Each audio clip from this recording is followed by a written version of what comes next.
안녕하십니까. 신인균의 군사TV 디펜스 브리핑입니다. 오늘도 역시 아주 중요한 군사 안보, 국방, 무기 관련한 소식 중에 간추려서 브리핑 해드리겠습니다. 첫 번째입니다. 오늘은 중국 관련한 소식이 많습니다. 중국이 사출기를 탑재하는 차세대 항모에서 운용하기 위해 개발한 일명 중국판 E2 호크아이 KJ-600이 미국의 스텔스기를 탐지할 수 있는 최강의 조기 경보기라고 선전해 논란이 되고 있습니다.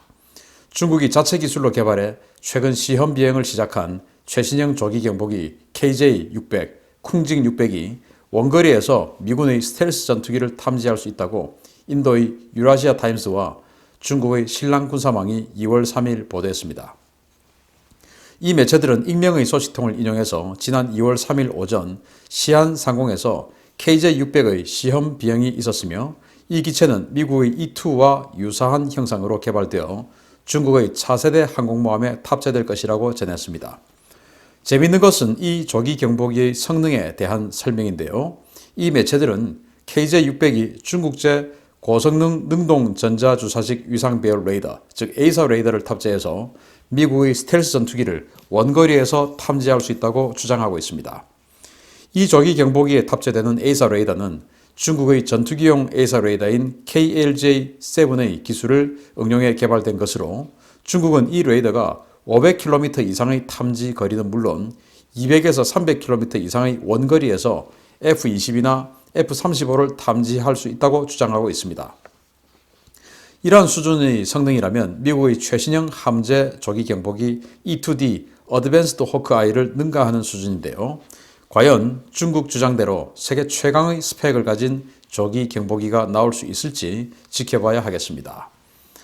야, 중국의 정말 이 짝퉁 뺏기는 거, 이거는 뭐 정말, 깜짝 놀랄만 하겠습니다. 이거 뭐 CG는 CG인데, 어쨌든 그 사진 찍은 것도 봐도 이거하고 흡사하게 생겼어요. 여러분, 누가 봐도 이거 미국의 E2D 호크아이하고 똑같이 생겼지 않습니까?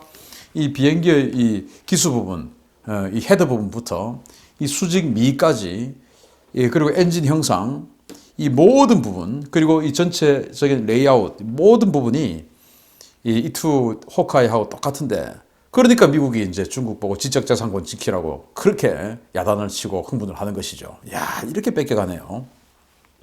중국은 지금 이제 001 랴오닝, 002 산둥함이라고 하는 스키 점프 방식의 항공모함을 운영하고 있죠. 스키 점프 방식이다 보니까 이런 중형 대형 항공기는 이륙을 할 수가 없죠.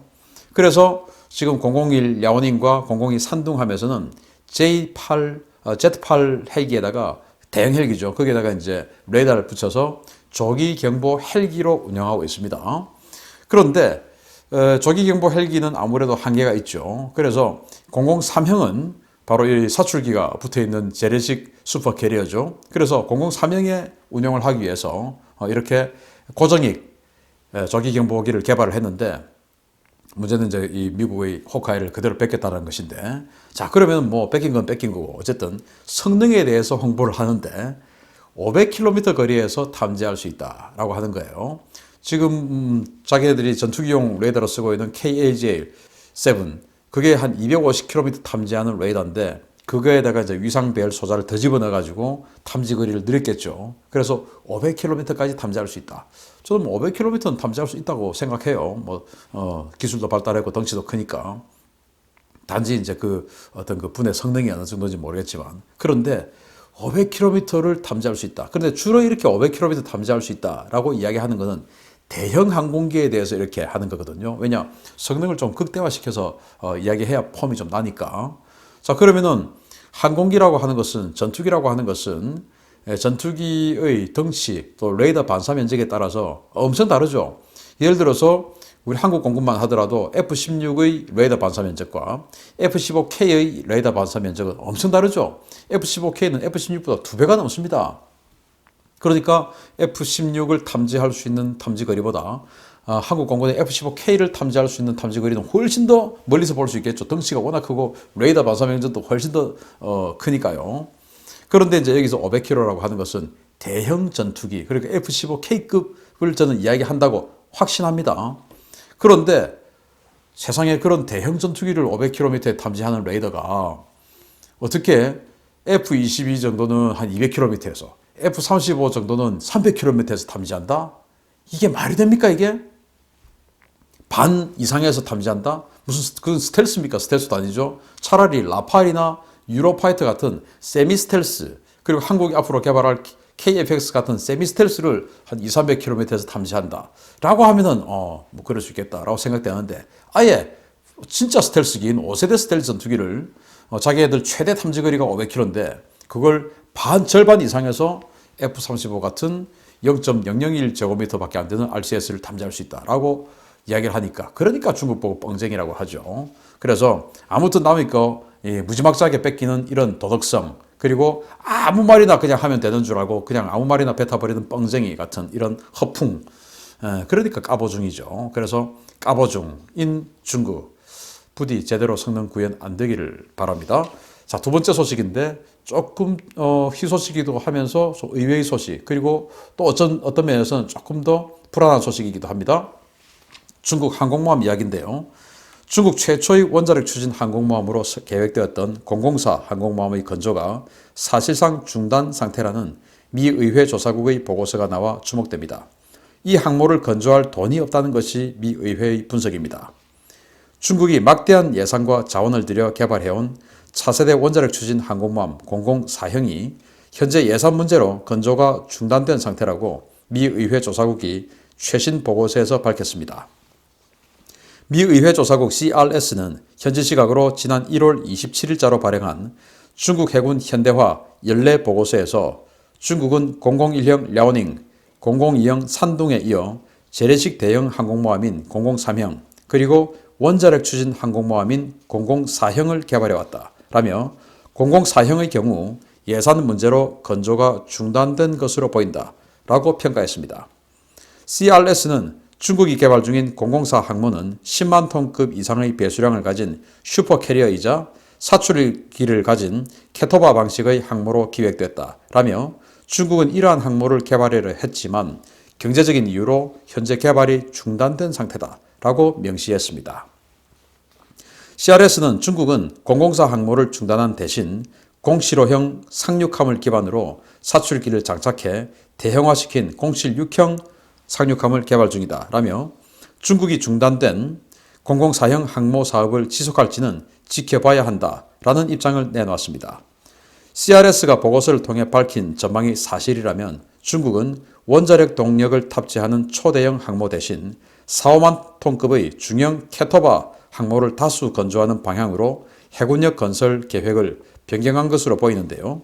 중국 정부가 그동안 그토록 선전해왔던 중국 해양 굴기의 상징 004 항모가 정말 이대로 묻힐지 지켜봐야 하겠습니다. 자, 이게 004 핵추진 항공모함 CG인데 뭐 이렇게 나올지 안 나올지는 모르겠으나 이게 지금 중단됐다라는 중국의 발표가 아니고 미 의회 조사국의 발표예요. 그리고 그 이유로는 예산 문제 때문에. 저는 이 예산 문제 때문에라고 하는 이 말이 신선한 충격입니다. 중국은 2000년대 이후에 군사력 건설을 그냥 뭐 어마어마하게 가속 페달을 밟으면서 그동안 예산 문제로 뭐 무기를 못 만들고 장비를 생산 못하고 하는 건 본 적이 없어요. 왜 그냥 뭐 돈 땡겨서 해 하면 되는 거니까. 그런데 예산 문제로 이걸 못한다? 전 좀 사실은 믿기가 힘들다. 오히려 중국의 해양 전략이 바뀐 게 아니냐라고 생각이 돼요. 왜냐하면 이제 미군이 대중국 전투 개념을 바꿨죠. 다영역 전투.